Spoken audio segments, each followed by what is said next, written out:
பிழைக்கிறதுக்கு, damage ஏற்படாமல் தடுக்கிறதுக்கு chances are much better. அதே போல் ஸ்ட்ரோக்கை பொறுத்த வரைக்கும் விண்டோ பீரியட்னு இருக்குது. விண்டோ பீரியடுங்கிறது எக்ஸாக்ட்லி 1 hour இல்லை, அது ஒரு 3 to 4 hours வரைக்கும் உண்டு.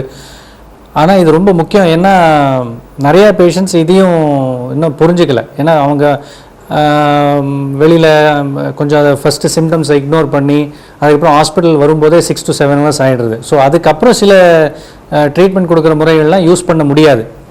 இது இன்னும் கொஞ்சம் விளக்கமாக சொல்ல போனோம்னாக்கா, இப்போ இந்த ஃபஸ்ட்டு நான் ஏற்கனவே சொல்லியிருந்தேன், இப்போ பிளட் வெசலில் கிளாட் ஆச்சுன்னா, தட் இஸ் பிரெயினில் பிளட் ஃப்ளோ, தட் இஸ் ரத்த குழாயில் பிளாக் ஏற்பட்டதுனாக்க அதுக்கு ஒரு ட்ரீட்மெண்ட் உண்டு அப்படின்னு சொல்லியிருந்தேன். அதே போல் பிரெயின்குள்ளே ரத்த குழாய் வெடித்து உள்ள ப்ளீடிங் ஏற்பட்டதுன்னா அதுக்கு வேறு மாதிரி ட்ரீட்மெண்ட். இப்போ 2 விதமான ஸ்ட்ரோக்குமே ஹாஸ்பிட்டலுக்கு சீக்கிரம் வந்தால் தான் அவங்களுக்கு நல்லது. ஏன்னா இமீடியட்டாக ஸ்கேன் பண்ணி எந்த விதமான ஸ்ட்ரோக் இருக்கோ அதுக்கு ட்ரீட்மெண்ட் கொடுக்கலாம். இப்போ விண்டோ பீரியடுங்கிறது 2க்குமே முக்கியம். இப்போ சீக்கிரம் வந்தால் இந்த ரத்த குழாய் உள்ள கிளாட் ஏற்பட்டதுக்கு ஒரு ஸ்பெஷல் மெடிசின்ஸ் எல்லாம் இருக்குது, இப்போ இன்ஜெக்ஷன்ஸ் இருக்குது. அதை யூஸ் பண்ணாக்க அந்த கிளாட்டை டிசால்வ் பண்ணுற தன்மை அதுக்கு உண்டு. ஸோ திரும்ப ரொம்ப சீக்கிரமாக, வெகு சீக்கிரமாக பிளட் சர்க்குலேஷனை பிரெயினில் ரீஎஸ்டாப்ளிஷ் பண்ணலாம், காம்ப்ளிகேஷன்ஸ் இல்லாமல், அதிகம் டேமேஜ் ஏற்படாமல் தடுக்கலாம். அதே போல் ஏற்கனவே ரத்த குழாய் வெடித்து ப்ளீடிங் ஏற்பட்டவங்களுக்கு அந்த ப்ளீடிங் பெருசாகாமல் இருக்கிறதுக்கு அதுக்கு ஒரு இன்ஜெக்ஷன் இருக்குது. அதுவும் ரொம்ப அவங்க ஹாஸ்பிட்டலுக்கு சீக்கிரம் வந்து சேர்ந்தால் தான் யூஸ் பண்ணலாம். டிலே ஆனாக்க அந்த மெடிசின்ஸோட எஃபெக்ட்டு, பெனிஃபிஷியல் எஃபெக்ட் இருக்காது, சைடு எஃபெக்ட்ஸ் ஜாஸ்தி ஆகலாம். அதுக்கு தான் விண்டோ பீரியடுங்கிறது. பொதுவாக 3 to 4 hours தான் மேக்ஸிமம் விண்டோ பீரியட். அதை விட அவங்க ஹாஸ்பிட்டலுக்கு லேட்டாக வந்தாங்கன்னாக்கா இந்த மாதிரி ஸ்பெஷல் ட்ரீட்மெண்ட்லாம் அவங்களுக்கு கொடுக்கறதுல பெனிஃபிட் கிடையாது, செலவு தான் ஜாஸ்தியாகும், சைடு எஃபெக்ட்ஸ் ஜாஸ்தி ஆகலாம். டிஎஸ்ஏ, ஆஞ்சியோபிளாஸ்டி மற்றும் இந்த ஸ்டென்ட் இதெல்லாம் பக்கவாதத்திற்கு எந்த அளவுக்கு உபயோகமாக இருக்கும்? இப்போ நீங்கள் சொல்லியிருக்கிறதுலாம் வந்து சில இன்வெஸ்டிகேட்டிவ் அண்ட் ட்ரீட்மெண்ட் மெத்தட்ஸ். இது அது நம்ம அப்புறம் நேரடியாக கூட பார்க்கலாம்.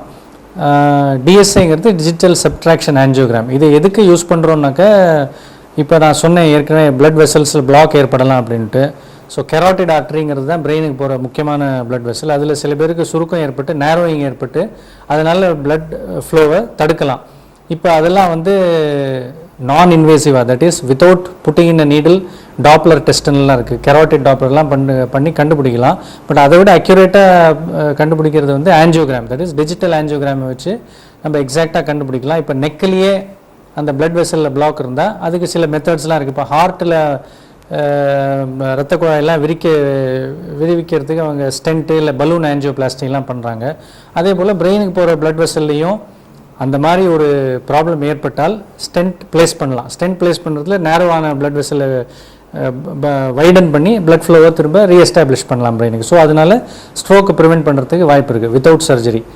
இது சர்ஜரி மூலியமாகவும் பண்ணலாம். சில ஸ்பெசிஃபிக் சர்ஜரிஸ், கெராட்டிட் எண்டார்ட்ரெக்டமிங்கிற சர்ஜரி இருக்குது.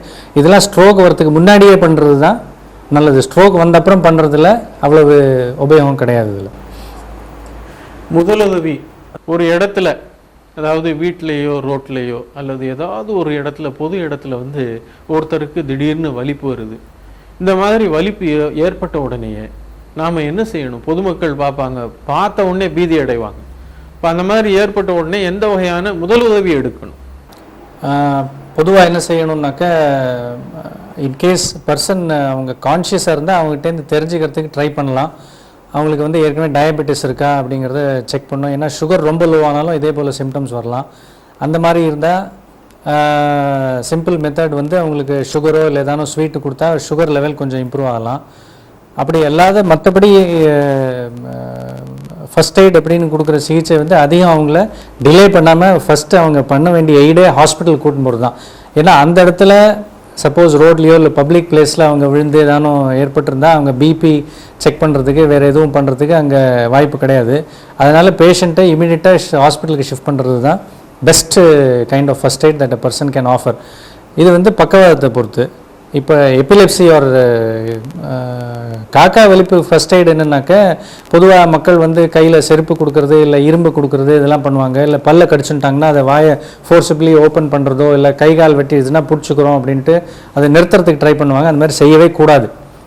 அது செய்கிறதுல இன்னும் ஜாஸ்தி டேமேஜ் ஏற்படலாம். போன்ஸில் ஃப்ராக்சர் ஏற்பட்டுடலாம், மசிலில் டயர் ஏற்படலாம், இல்லை இன்டர்னல் ஆர்கன்ஸில் இன்ஜுரிஸ் ஏற்படலாம்.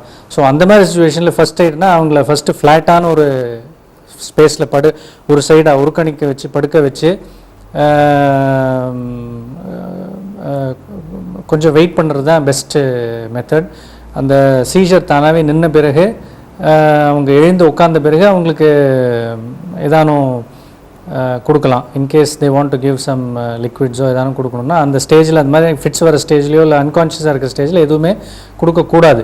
இது ஏன் நான் சொல்கிறேன்னா, நிறையா பேஷண்ட்ஸோ இல்லை அவங்க அட்டெண்டர்ஸ் வந்து சொல்லுவாங்க, அவங்களுக்கு நான் வந்து ஜூஸ் கொடுத்தோம் இல்லை காஃபி கொடுத்தோம் அப்படிம்பாங்க. பட் பேஷண்ட் அந்த மாதிரி படுத்துருக்கிற நிலைமையில், அன்கான்ஷியஸாக இருக்கிற நிலைமையில் எதையும் வாயால் they should not pour. Because இது வந்து ஈசோஃபேகஸ், தட் இஸ் சாப்பாட்டு குழாய்க்குள்ளே போகாமல் லங்ஸுக்குள்ளே போச்சுன்னா இன்னும் ஜாஸ்தி டேமேஜ் ஏற்படலாம் பேஷண்ட்டுக்கு. நிமோனியா இல்லை இந்த மாதிரி இன்ஃபெக்ஷன்ஸ்லாம் வரலாம். டயக்னோஸ்டிக் ப்ரொசீஜர்ஸ், அதாவது பரிசோதனை முறைகள் அப்படின்னு நாம் பார்க்கும்போது வேறு எந்த வகையான பரிசோதனை முறைகள்லாம் இருக்குது? இப்போது காக்கா வலிப்பு பொறுத்த வரைக்கும், தட் இஸ் எபிலெப்சியை பொறுத்த வரைக்கும் முக்கியமான ஒரு பரிசோதனை முறை என்பது இஇஜி, தட் இஸ் எலக்ட்ரோஎன்செஃபலோகிராம். இதில் வந்து தலையில் வயரெல்லாம் வச்சு எப்படி இந்த ஹார்ட்டுக்கு சுருள் படம், தட் இஸ் இசிஜி எடுக்கிறாங்களோ அதே போல் பிரெயினுடைய எலக்ட்ரிக்கல் ஆக்டிவிட்டியை நம்ம ரெக்கார்ட் பண்ணுவோம். முந்தையெல்லாம் வந்து பேப்பரில் ரெக்கார்ட் பண்ணுவாங்க, இப்போ வந்து கம்ப்யூட்டர்லேயே எலக்ட்ரானிக்கலி ரெக்கார்ட் பண்ணி டிஜிட்டல் இஇஜி அப்படிங்கிற மெத்தட் இருக்குது. இது வந்து சில டைப் ஆஃப் எபிலெப்சியில் ரொம்பவே யூஸ்ஃபுல். இது ஆப்சன்ட் சீஷர்ஸ் அப்படிங்கிறது நான் ஏற்கனவே சொல்லியிருக்கேன் உங்களுக்கு. அதில் வந்து இட் இஸ் 100% டயக்னோஸ்டிக். அது இஇஜியில் இந்த குறிப்பிட்ட அப்நார்மாலிட்டி நம்ம பார்த்தோம்னா டெஃபினட்டாக சொல்லலாம் இது ஆப்சன்ட் சீஷர்ஸ் தான். ஏன்னா அதுக்கு வந்து கரெக்டான ட்ரீட்மெண்ட் கொடுத்தோம்னா கம்ப்ளீட்டாக அரெஸ்ட் பண்ணுறதுக்கு நல்ல வாய்ப்பு இருக்குது. சில சமயம் என்ன ஆகுனாக்க, இஇஜியில் வந்து ரெக்கார்டிங்கில் நம்ம எடுக்கிற நேரம் வந்து ஒரு ஷார்ட் டேர்ம் தான், 20 minutes, ½ an hour வரைக்கும் தான் ரெக்கார்டிங் பண்ணுவோம். அந்த நேரத்தில் அந்த பேஷண்ட்டுக்கு எதுவும் இஇஜியில் அப்நார்மாலிட்டி தெரியாமல் இருக்கலாம். அதுக்கு வந்து சில மெத்தட்ஸ் இருக்குது. தட் இஸ் அவங்கள ஓவர் பிரீத் பண்ண சொல்லி, தட் இஸ் அதிகமாக மூச்சு எடுத்து விட சொன்னால் சில அப்நார்மாலிட்டிஸ் இஇஜியில் தெரியும். இல்லை ஃபோட்டிக் ஸ்டிமுலேஷன் அப்படிம்போம், அது flashes of very bright light கண்ணில் அடித்தோம்னாக்க அந்த ஸ்டிமுலஸ்னால சில பேருக்கு பிரெயினில் அப்நார்மாலிட்டிஸ் தெரியலாம். That is called photo sensitive epilepsy. சில பேருக்கு டிவி பார்க்கும்போது கூட எபிலெப்சி வரலாம், அந்த ஃப்ளிக்கரோட எஃபெக்ட்னால. அந்த மாதிரி இல்லை ஃபோட்டோ சென்சிட்டிவ் சன்லைட்டை பார்த்து, sun alternating light and shade பார்த்து இந்த மாதிரி மூமெண்ட்ஸ்லாம் ஸ்ட்ரோபோஸ்கோபிக் எஃபெக்ட் இருந்ததுனாக்க அவங்களுக்கு ஃபிட்ஸ் வரலாம். அந்த மாதிரி சில டைப் ஆஃப் எபிலெப்சிலாம் ஃபோட்டிக் ஸ்டிமுலேஷனுக்கு ஃபோட்டிக் சென்சிட்டிவாக இருக்கும். ஸோ அந்த மெத்தடை யூஸ் பண்ணலாம். இதில் இல்லாமல் இதெல்லாம் ஜென்ரலாகவே பண்ணுற ப்ரொசீஜர்ஸு. இதில் இல்லாமல் சில பேஷண்ட்ஸுக்கு இஇஜியில் எதுவும் அப்நார்மாலிட்டி கண்டுபிடிக்க முடியாது. ஆனால் இன்னும் அவங்களுக்கு ஃபிட்ஸ் தான் இருக்குங்கிற ரொம்ப ஸ்ட்ராங் சஸ்பெஷன் நம்ம மனசில் இருந்தால் video EEG recording, video telemetry அப்படிங்கிற மெத்தட்ஸ் இருக்குது. அதையும் நம்ம பார்க்கலாம். அதில் வந்து கண்டினியூஸாக வீடியோ கேமரா வந்து பேஷண்ட்டை படுக்க வச்சுட்டோ இல்லை உட்கார வச்சுட்டோ அவங்களோட மூமெண்ட்ஸ்லாம் கேப்சர் பண்ணிக்கிட்டே இருக்கும். சைமல்டேனியஸாக இஇஜி ரன் பண்ணிக்கிட்டே இருக்கும். ஸோ இப்போ பேஷண்ட்டுக்கு ஏதாவது ஒரு அப்நார்மல் மூவ்மெண்ட் வந்ததுன்னா சிங்க்ரோனைஸ்டாக இஇஜிலேயும் அப்நார்மாலிட்டி இருக்காங்கிறது நம்ம கண்டுபிடிச்சிடலாம். அதை வச்சு பிரெயினோட எந்த பார்ட்லேருந்து இந்த சீஷர் ஸ்டார்ட் ஆகுது, எப்படி ஸ்ப்ரெட் ஆகுது, எந்த டைப் ஆஃப் பேஷண்ட்டுக்கு மூவ்மெண்ட் இருக்குங்கிறது எல்லாமே நம்ம கண்டுபிடிச்சிடலாம். இப்போ நீங்கள் பார்த்தீங்கன்னா இதுதான் இஇஜி ரெக்கார்டிங். ஒரு குழந்தையோடது, இது 4-4.5 வயசு குழந்தையோடது. இப்போ இதுலேயே வந்து நம்ம இது வந்து ஒரு அப்நார்மல் இஇஜி. இது கூடயே வந்து பேஷண்ட்டோட வீடியோ ரெக்கார்டிங்கும் இருக்குது. அந்த வீடியோ ரெக்கார்டிங்கில் பார்த்தீங்கன்னாக்க இந்த குழந்தையோட அப்நார்மல் மூமெண்ட்ஸ் எல்லாம் கூட தெரியும். இதில் பார்க்கும்போது குழந்தையோட இந்த வாயில் அசைவு, இந்த கண்ணு திருப்புறது, இப்போ நீங்கள் பார்த்தீங்கன்னா இந்த கையில் இருக்கிற மூமெண்ட்ஸு இதெல்லாம் தெரியும். அது கூட இஇஜியில் வர அப்நார்மாலிட்டியும் தெரியும்.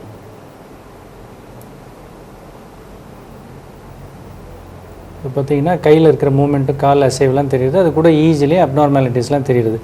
இதுதான் வீடியோ இஇஜி ரெக்கார்டிங்கிறது. இது செய்கிறதுல நமக்கு இன்னும் விளக்கமாக எந்த விதமான ஃபிட்ஸுங்கிறது ஈஸியாக கண்டுபிடிக்கலாம்.